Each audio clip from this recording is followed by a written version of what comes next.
मतलब कहने की बात यह है कि इसमें बहुत सारे किरदार मुझे निभाने पड़ते हैं और मैं बेसिकली वॉइस और डबिंग आर्टिस्ट भी रही हूँ.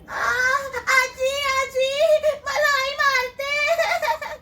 वा, तुला मूर्तीची गरज नाही तर तू त्याचा विचार सुद्धा करू नकोस.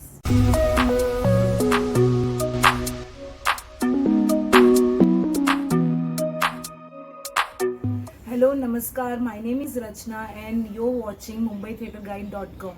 और आज हमारे साथ में है डॉक्टर आनंदीबाई जोशी. उप्स नहीं, हमारे साथ में है मानसी जोशी जिन्होंने डॉक्टर आनंदीबाई का कैरेक्टर प्ले किया है. Doctor Anandibai like comment share इस प्ले में, और वो भी 4 लैंग्वेजेस में एक साथ. वेलकम, स्वागत है आपका Mansi Joshi mumbaitheatreguide.com. Thank you. Hello everyone. Thank you Rachna. Thank you. और ये प्ले का नाम जो है doctor Anandibai like comment share, social media से कैसे कनेक्ट हो गया? आई मीन ये एक बायोग्राफिकल कैरेक्टर है. Of course. और I think this is the historic period character. या India's first lady Lady doctor doctor. Doctor Anandibai Joshi. हाँ, और उसका कनेक्शन आज के जमाने की सोशल मीडिया के साथ में. सो इस प्ले के टाइटल के बारे में जरा तो बताइए. आपने आपके सवाल में ही उसका आंसर दे दिया है. जैसे आपने कहा कि ये अभी का कनेक्शन क्यों है इसमें, तो ये नाटक का जो संदेश है वो यही है कि लाइफ हम बता रहे हैं डॉक्टर आनंदीबाई जोशी की, पर उसमें ये स्क्रिप्ट ऐसी लिखी गई है जिसमें हम अभी के जो नुआंसेस हैं, अभी जो औरतें जीवन जी रही है और अभी का जो कनेक्शन है उसके बारे में भी बात करते हैं. इसीलिए वो नाटक जो है भूतकाल में भी जाता है, वर्तमान काल में भी आता है, भविष्य काल में भी जाता है. सो बायोग्राफिकल है, लेकिन it is not just related की हिस्ट्री तक ही लिमिटेड नहीं. नहीं सो ये करंट जनरेशन को भी बहुत ज्यादा યસ appeal યસ करेगा. ઓફકોર્સ. ઓર મતલબ આમાં તમે પોતાની છબી પણ જોવા મળશે, તમારી બાજુવાળાની છબી પણ જોવા મળશે અને તમે બધા સાથે રિલેટ કરી શકો એવું આ નાટક છે. એટલે આનું નામ જ અમે ડોક્ટર આનંદીબાઈ લાઈક કમેન્ટ છે આવું રાખ્યું છે. So how was the experience? आपने जब ये इस नाटक के साथ, इस नाटक पे जब काम किया, तो how was your experience working on this? Roller coaster, unbelievable, outstanding. Unbelievable આ માટે કારણ કે હરેક એક્ટરનું એક સપનું હોય છે કે હું જ ફક્ત દેખાડું, બીજો કોઈ માણસ આમાં દેખાવા નહીં જોઈએ, બધાનું ફોકસ મારા ઉપર રહે. અને સોલો પરફોર્મન્સ એ એક બહુ મનીષા હોય છે, એક બહુ જાજવલ્ય અને જીવંત જિજ્ઞાસા હોય છે હરેક એક્ટરની. અને but it's not easy task. તમે 1.5 કલાક બધાને સાચવી રાખવું, તમારા ઉપર જ નજર હોય એવો તમને પોતાને ફાઇન ટ્યુન કરવું પડે છે. અને એ સંધિ મને સરે આપી અને I was not at all sure की હું આ કરી શકું. मी मराठी आहे स्वतः, आनंदीबाई जोशी पण मराठी होते आणि मी स्वतः मराठी आहे. आणि गुजरातीमध्ये मी आधी काम केलंय, पण 1.5 तास गुजराती लँग्वेज बोलायची आणि ते सुद्धा विदाऊट इंटरव्हल, कोणीही आजूबाजूला नाही, काही प्रॉप्स नाहीत आणि तुम्ही गुजरातीमध्ये बोलायचं. It's not easy. 2 મહિને मला लागले याची રિહર્સલ કરण्यासाठी અને હું હવે ભજવી રહી છું 4 લેંગ્વેજીસમાં. બટ અને એક ઇન્ટરેસ્ટિંગ વાત હું પછી કહું છું, બટ ફર્સ્ટ તમારા આ ક્વેશ્ચનનું ઉત્તર આપું છું. તો 1 મહિનો તો મને સ્ક્રિપ્ટ યાદ કરવામાં જ ગયો અને પછી બીજો મંથ અમે ફિઝિકલ રિહર્સલ શરૂ કરી. અને જ્યાર સુધી અમારો શો નથી થયો ત્યાર સુધી આઈ વોઝ લાઈક કે કેવી રીતે થશે, લોકો વચમાં ઉઠીને જશે કે નહીં, છેલ્લા સુધી ટકશે કે નહીં audience. But it was miraculous play અને it gave me so much confidence as an actor કે નાઉ આઈ કેન સે કે હું એક ફાઇન ટ્યુન એક્ટર એને મને બનાવી છે, આ નાટકને બનાવી છે મને. So it is said that कि जैसी भाषा वैसा भाव होता है. तो आप जिस भाषा में बोल रहे हैं उसके वैसे भाव भी निकल के आते हैं. तो ये कितना चैलेंजिंग या डिफिकल्ट था कि आप क्योंकि भाव तो एक ही रहने वाला है, कैरेक्टर तो एक ही है, पर उसको अलग अलग 4 भाषाओं में एक साथ प्रेजेंट करना और वो भाव को चेंज करना, तो हाउ चैलेंजिंग और किस तरह से था? ये डिफिकल्ट था, एक्साइटिंग था, इजी था? और बिल्कुल भी इजी नहीं था, बिल्कुल भी इजी नहीं था.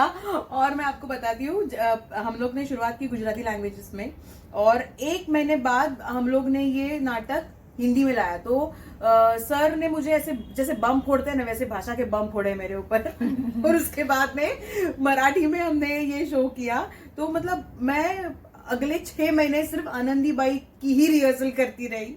और हम लोग ने जब रिहर्सल की तभी शुरुआत में गुजराती लैंग्वेज में मैंने की, तो वो भाषा मेरे अंदर इतनी घुस गई है ये नाटक के प्रति कि अगर दूसरे मराठी मेरी मदर टंग है और इसमें अगर मुझे शो करने को कहे सर, तो मैं बोलती हूँ सर गुजराती में ही करते हैं, मराठी में मुझे बहुत डिफिकल्ट लगता है। तो मेरे कहने का मतलब यह है कि हर एक लैंग्वेज के अपना एक कैरेक्टर होता है और हम जब परफॉर्म करते हैं तो वो इमोट करने का तरीका भी वो लैंग्वेज में आने लगता है, उसकी एक अपना ह्यूमर होता है और उसका एक मज़ा रहता है। तो वो मज़ा हर एक लैंग्वेज में क्रिएट करना इज़ अ टास्क। तो वो अपने अपने तरीके ढूंढने पड़ते हैं उस लैंग्वेज में, उसी तरह का इंटरेस्टिंग बनाना, एंड दैट इज़ फन। और आपका एक्सपीरियंस कैसा रहा? मनोज शाह एक वेटरन डायरेक्टर हैं, बहुत ही Absolutely. टैलेंटेड हैं और अलग ही टाइप के प्लेस लेके आते हैं। यस, यू नो मेरा पहले से सपना था उनके साथ में काम करने का। जब भी मैंने शुरुआत की थी थिएटर में तभी I have heard his name और मैंने उनके नाटक देखे, मास्टर फूलमणि, मरीज, और तभी से मुझे उनके साथ काम करना था। और मैं छोटे छोटे काम उनके साथ करती गई और जब भी उन्होंने मुझे आनंदी बाई के लिए बुलाया, दैट वॉज एपिटो। मतलब हमें लगता है ना कि हमने एक मुकाम पा लिया है। तो मुझे ऐसे लगता है कि जब भी मुझे आनंदी बाई करने को मिला मनोज सर के साथ, आई फेल्ट कि ये एक मुकाम पे हम पहुंच गए हैं। उन्होंने मुझ पर ये विश्वास दिखाना कि ये तुम कर सकती हो, that was an award for me. मतलब अवार्ड से कम नहीं है ये चीज़ मेरे लिए। और उसके बाद अलग अलग लैंग्वेजेस में हम काम कर रहे हैं। बीच में मेरा एक मराठी नाटक भी मैं कर रही थी, संगीत देव बावड़ी। फिर बीच में अभी मेरी सीरियल भी चल रही है वागड़े की दुनिया। मतलब बीच बीच में ना ऐसे बहुत सारे इंटरवल्स आते गए, पर ये जो कंसिस्टेंसी है हमारे शोज की, या फिर जब भी हम मिलते हैं एक 6-7 महीने के बाद भी, ऐसा आपको लगता नहीं है कि आप उनको ऐसे बड़े इंटरवल के बाद मिले हैं। We start from last page. तो वो एक कनेक्शन है और आई एम श्योर कि ये कनेक्शन उनका उनके हर एक एक्टर के साथ है। And he is a reservoir of knowledge and energy. मतलब आप उनसे कभी भी मिलो, वो आपको ऐसी ऐसी चीजें बता के अद्भुत करते हैं कि आपको लगता है कि अभी बहुत कुछ बाकी है आपको सीखना या ज्ञान पाना। तो it's always a treat to meet him. और आप उनसे आधा घंटा बात करके निकल नहीं सकते, आपके पास बहुत सारा टाइम लेना पड़ता है। पूरा दिन चाहिए। यस वो भी कम पड़ता है उनके साथ। So it's treat.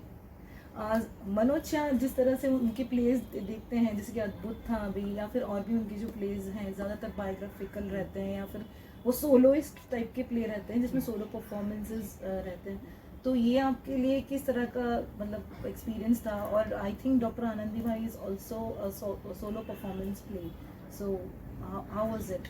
कहने को तो ये सोलो परफॉर्मन्स हाँ. है, पर इसमें इतने सारे किरदार है कि સર કે તું એકલી નથી આમાં, તું 39 कैरेक्टर्स છે તારી સાથે, તને બધાને સાચવીને લાવવું જોઈએ છે। તો जब हम रिहर्सल करते हैं तो सर मुझे पूछते कि તારા બાકીના જે 39 લોકો છે એ આવશે ને शो पर कि तू એકલી જ આવશે। तो मतलब कहने की बात यह है कि इसमें बहुत सारे किरदार मुझे निभाने पड़ते हैं और मैं बेसिकली वॉइस और डबिंग आर्टिस्ट भी रही हूँ। अच्छा। तो जब भी सर को ये पता चला तभी उन्होंने मुझे बोला कि आ कैरेक्टर तू आ અવાજમાં જ કરજે। એટલે નાનપણની આનંદીબાઈ છે એમાં હું નાનપણનું જ એક વોઇસ વાપરું છું હું। આજી આજી मला आई मारते। તો આવું પછી એમના જે પિતા છે એમનું કંઈક બોલવું હોય તો પછી વાહ तुला मूर्तीची गरज नाही तर तू त्याचा विचार सुद्धा करू नकोस। તો આ બધું સરે મને મુભા આપી છે કે તું આ વાપરજે, આ બધું તું કરજે સ્ટેજ પર। અને યુ નો વોટ, જ્યારે અમે આ શો ની રિહર્સલ કરતા હતા ત્યારે બધું એટલે લેંગ્વેજ થઈ ગઈ, પછી અમારું બ્લોકિંગ થઈ ગયું, અમારું આ બધું કેવી રીતે હું સ્ટેજ પર જઈશ એ બધું થઈ ગયું। પછી સરે મેં પૂછ્યું કે સર આનું નેપથ્ય કેવું હશે, સેટિંગ કેવું હશે, શું તમે પ્રોપર્ટી રાખવાના છો અને પીચ કેવું હશે? તો સરે કહ્યું કે કાંઈ નથી, તું અને તું જ છો ફક્ત સ્ટેજ ઉપર, બાકી બીજું કાંઈ One નથી. man show. One man show. તારે એક્ઝિટ પણ હું લેવા નહીં આપું, તારે પાણી વાણી જે પીવું હોય એ પહેલા જ પી લે, 1.5 કલાક તારે કાંઈ નથી કરવાનું. And that was a big challenge. એટલે That's an achievement also. Yes मतलब आप वो स्पेस में आप ही हो और आपको ही दिखाना है लोगों को ये मंदिर है, यहाँ पे उसके बूढ़ी आजी है या फिर वो जो उसको हेट्रेट करने वाले तभी के लोग हैं, उसकी वो थियो आंटी है, वो सब आप ही को करना है. And that was a challenge. मतलब ये आनंदीबाई में मैं बहुत सारे और भी कैरेक्टर्स जी लेती हूँ एंड वो एक मतलब रोलर कोस्टर राइड होती है. तो ये जैसे कि एक संपूर्ण रीत से जो एक्टर को बनना है, जो एक्टर परिपूर्ण बोलते हैं ना. हाँ, और तो मतलब ये ऐसा नाटक है कि कर लिया तो मतलब अभी आपने अचीव कर लिया, ऐसे नहीं है. ये मेंटेन रखना अपने आप में एक चैलेंज है, क्योंकि उसमें जो मैं भागा दौड़ी करती हूँ तभी कर ली. 2 साल के बाद भी अगर मुझे ये शो करना है तो I have to be fit physically and मेरे जो लैंग्वेज है या फिर मेरे जो डायलेक्ट है वो भी वैसा ही शुद्ध होना चाहिए, तो ही वो मिरेकल में रिक्रिएट कर सकती हूँ. अदरवाइज सर दूसरी कोई भी लड़की को कास्ट कर सकते हैं, सो दैट्स वेरी डेंजरस. तो ये जो ज्वाला जो है, जो आग लगी है, वो कायम रहनी भी चाहिए. मतलब ये ऐसा नाटक है जो वो गैस हमेशा ऐसे उसका फ्लेम चलते रहना चाहिए. So what kind of response, इसको किस तरह का रिस्पॉन्स मिला है और क्या एक्सपेक्ट कर रही हो? और अभी पृथ्वी में भी ये वापस शो होने वाला है. Response is phenomenal. मतलब हमने ये शो बहुत जगह में किए हैं, पृथ्वी में किए हैं, कमानी थिएटर जैसे बड़े थिएटर में जहाँ पे 700 लोग मतलब 700 भी ज़्यादा कैपेसिटी के लोग बैठते हैं, वहाँ पे भी परफॉर्म किया है. ब्लैक बॉक्स जैसे छोटे इंटीमेट थिएटर्स में भी ये शो हमने किया है. तो एक तो हमें ये पता चला है कि चाहे प्रीमाइस बड़ा हो या छोटा, इसका जो कंटेंट है वो एक ही तरीके से सबको हिट करता है. और इसमें जो कही जाने वाली बात है या फिर ये जो कैरेक्टर है वो हर किसी के मन को छूता है. और इसका जो श्रेय है वो गीता मानिक, इनकी जो लेखिका है, इन्हें जाता है. बिकॉज इसकी मैं एक बात बोलती हूँ, जब भी मैं ये नाटक रिहर्स करने के लिए बैठती हूँ, ये स्क्रिप्ट लेती हूँ, हमेशा मुझे खुद को रोना आता है.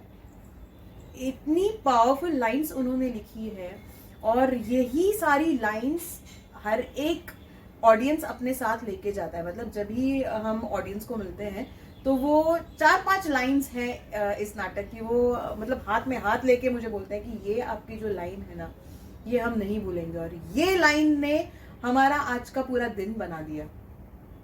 तो ऐसी बहुत सारी चीज़ें इस नाटक में उन्होंने लिखी है. और बायोग्राफी जनरली हम जब भी देखने जाते हैं तो एक पूरा पीरियड, हमें वो पीरियड जीने को मिलता है या फिर वो पीरियड तक ही सीमित रहता है. पर गीता बहन ने ये नाटक सिर्फ उस पीरियड तक सीमित नहीं रखा है. जो आपने जब भी नाम का जिक्र किया, वैसा उन्होंने वो कंटेम्प्रेरी बनाया है. वो अभी के समय में भी आता है, आपको पिंच करता है, फिर उसके ज़माने में जाता है, आनंदी के ज़माने में जाता है और फिर यहाँ आता है, विच इज़ अमेजिंग.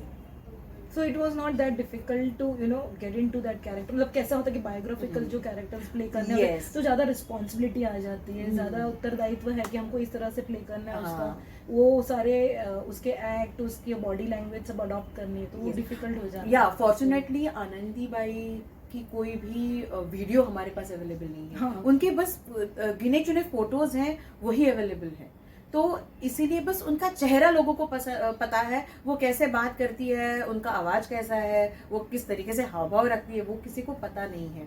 इसीलिए वो एक एडवांटेज डेफिनेटली हमें मिला. वो कंपैरिजन कहीं नहीं होता. और उनका लिखा या उनका सुना भी कुछ, मतलब एक उनकी बायोग्राफी है, पर अदर देन दैट कुछ ज्यादा देखने सुनने को लोगों को नहीं मिला है. तो वो एक एडवांटेज हमें मिला है कि वो कंपैरिजन नहीं होता. तो उस तरीके से देखा जाए तो बायोग्राफी पोर्ट्रे करने में थोड़ा आसानी है. और आप क्या एक्सपेक्ट कर रही हैं कि ये प्ले और किस तरह से आगे बढ़े या क्या रिस्पॉन्सेज मिले? बस ज़्यादा से ज़्यादा लोगों तक ये नाटक पहुँचे. इसके अब्रॉड में भी शोज़ हो, एंटायर ग्लोब में इसके शोज़ हो. आनंदीबाई की जो कर्मभूमि थी फिलाडेल्फिया, वहाँ पे जाके हम शोज़ करें, उस यूनिवर्सिटी में जाके हम शोज़ करें. ऐसी बहुत सारे कामना है, मनोकामना है। आई एम श्योर रंगभूमि ये कामनाएं जरूर पूरी करेगी। ये जो कैरेक्टर आपने प्ले किया है डॉक्टर आनंदी भाई, सो आपका एक्सपीरियंस कैसा रहा? Share us the journey working on this character. You know what? When I was going through the script, when I was reading about her, I came to know she have fought tremendous for herself and for her passion. मतलब एक तो वो 21st आयु में ही चल बसी. अच्छा.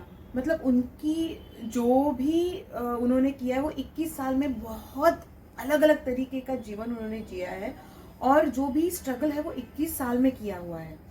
मतलब 21 साल के पहले अमेरिका जाना, अपने शिक्षा के लिए इंडिया में ही स्ट्रगल करना, उनके पति के बारे में के साथ भी स्ट्रगल करना, प्रेग्नेंट होके फिर उनका बच्चा तो मर गया था अनफॉर्चुनेटली, वो सब एक्सपीरियंस करना और वो सब दुख बाजू में करके अभी मुझे सीखना है. और उस जमाने में अमेरिका अकेली औरत का जाना was not at all easy. औरतों को बाहर भेजना, मतलब बात करना, किसी थोड़ा घूंघट ऊपर करके बात करना भी असभ्यता माना जाता था उस जमाने में. सोचना कि मैं अमेरिका जाके पढ़ूं, ये एक अपने आप में बहुत क्रांतिकारी विचार है. तो मुझे लगा कि यार ये कौन सी औरत है, ये क्या है ये. मतलब हम जब भी बचपन में संत के बारे में पढ़ते हैं तो हमें लगता है ना कि ये आउट ऑफ द वर्ल्ड लोग हैं. मतलब वो कुछ अपना लेके आए हैं, वो मतलब उनकी विचारधारा ही कुछ अलग है. वो जमाने से 100 साल आगे का देख रहे हैं और आगे का जी रहे हैं. वैसे मुझे आनंदी बाई के बारे में लगा कि ऐसा सोच भी कैसे सकती है कोई औरत कि मैं जाऊंगी और मैं डॉक्टर बनूंगी और मैं अमेरिका जाके पढ़ूंगी. और वो गई, वो अकेली थी. उन्होंने जो ट्रैवल किया, शी वॉज ऑल अलोन. उनके पास पैसे भी नहीं थे, उन्हें ये भी नहीं पता था कि वो वहां पे जाके क्या करेंगी, क्या खाएंगी.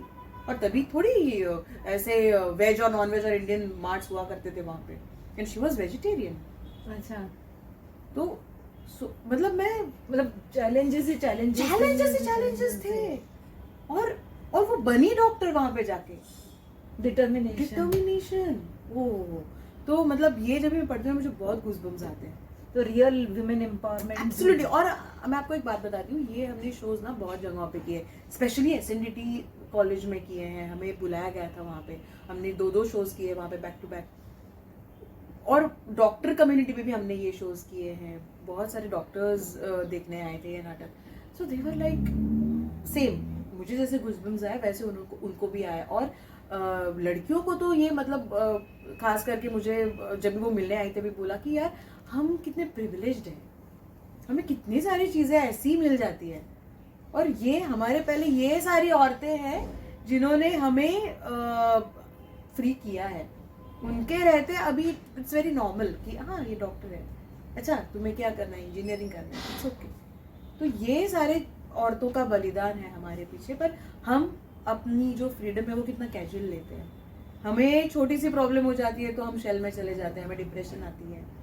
बट ऐसे लोग हैं जिन्होंने इतने सारे एडवर्स सिचुएशन में भी अपना काम करके दिखाया है, विच इज फिनोमिनल. और हिस्ट्री में या सिनेमा में या कहीं पे भी ऐसे कैरेक्टर्स जो ऐसी विमेन्स के बारे में भी कोई चर्चा भी नहीं है. Absolutely. So this is really hats off to Manoj Shah. Yes. And the team to Yes. Bring out such character. Yes. To celebrate such characters. Celebrate is a right word. हाँ. Celebrate is a right word. Yes. We are celebrating her. It's a way of एक salute करने जैसा एक तरीका हो गया मतलब. Absolutely, absolutely. So do you feel really proud that आपने इस तरह के किरदार Yes. को आपको प्ले करने मिला है? बिल्कुल बिल्कुल बिल्कुल. It's an honor to me.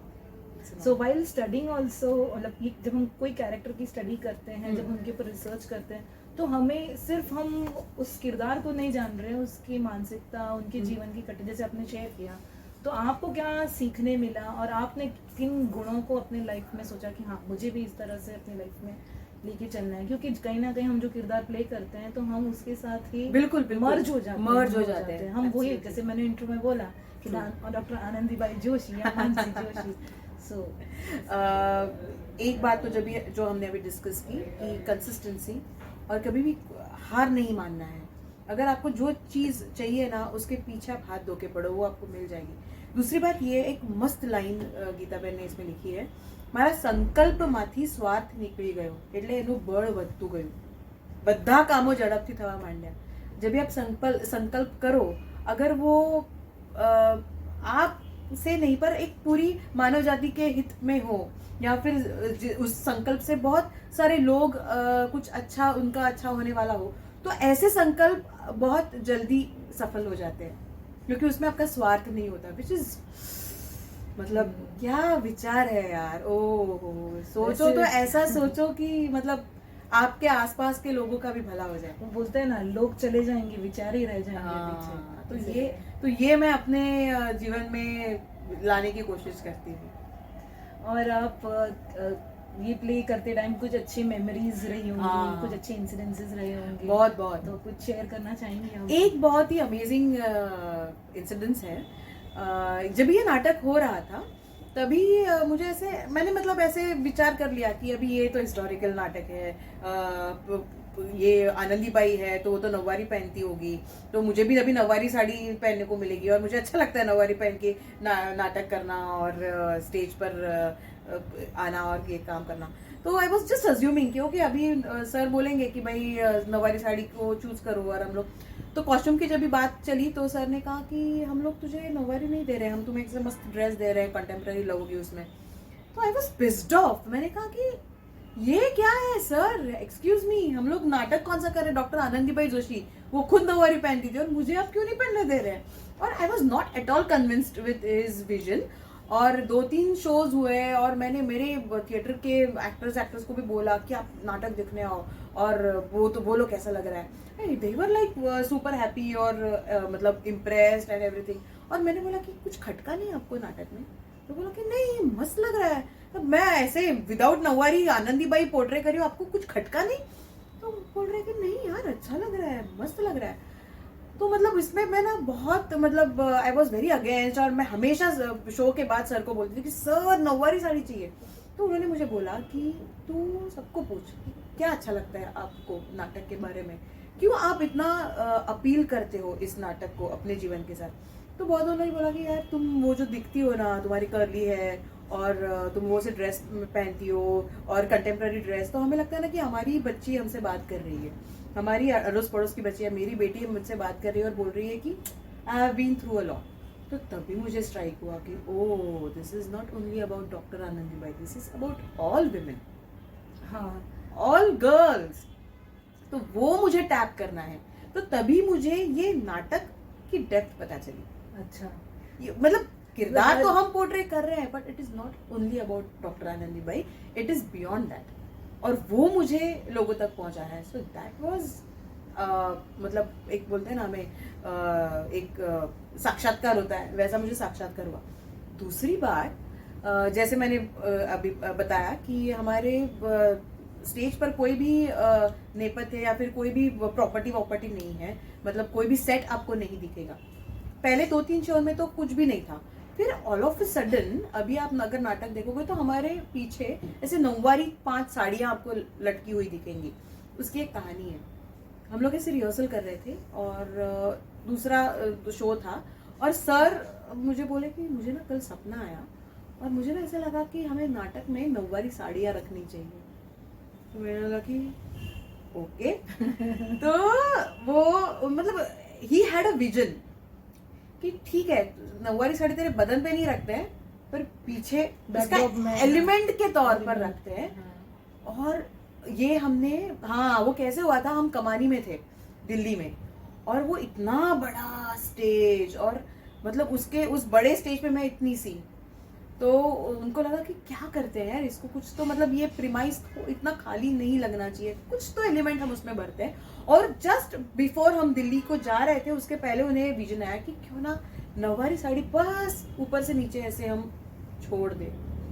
But वो जो हरा कलर और वो नौवारी का फॉल और वो सब ना इतना अद्भुत लग रहा था, और इट एडेड द एलिमेंट। मतलब उसके बहुत सारे इंटरप्रिटेशन भी निकल सकते हैं कि उसने वो जो नौवारी में बंधी थी उसको छोड़ा, या फिर उसका एक ग्रीन मतलब प्रॉस्पेरिटी, और फिर बीच में हम एक दो जो प्रसंग है उसमें वो साड़ियाँ भी इस्तेमाल करते हैं. तो इट वाज मतलब वो एक कंप्लीशन आ गया वो नाटक को. It was amazing. तो मतलब अभी हम लोग ने बहुत सारी चीज़ें शेयर की हैं नाटक के बारे में. तो अभी थोड़ा सा सस्पेंस रखते हैं और लोगों को ये बोलते हैं कि 13 तारीख को 6 बजे पृथ्वी में आइएगा और ये आनंदी बाई को अपने आंखों से देखिए. आइएगा जरूर. Doctor Anandi by Joshi, like, comment, Thank you so much. So Most this welcome. was Mansi Joshi with us. Thank you.